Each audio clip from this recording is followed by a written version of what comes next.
just in some generality, Eric, because I think it's an important question. I don't want to avoid that question. I don't have specifics in terms of what does the NIL pool of money look like in terms of how much it is. I think it's going to shift closer to the $2 million range than the $10 million range overall. I think we're seeing the pendulum swing back a little bit. This idea that you needed $18-20 million for your NIL deal, at colleges, I think is unrealistic. I don't think the money's going to be there. So I think we're seeing a shift back in that direction. So what does that number ultimately end up being?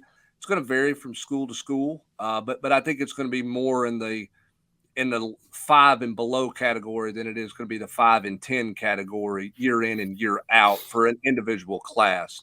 And then the second part is how long before players officially get designated as employees, as many national folks think.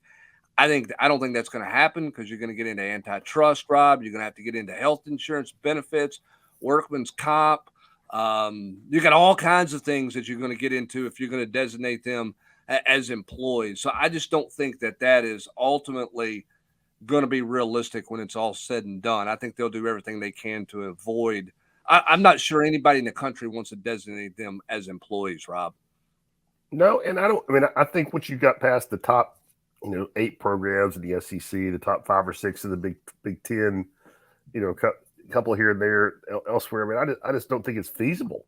I don't know what everybody's balance sheet looks like, but I know the difference in the operating budgets, at the top end SEC schools compared to, somebody in Conference USA is tens of millions of dollars. I mean, I think I just don't economically. I don't think that works the way the NCAA is currently built up.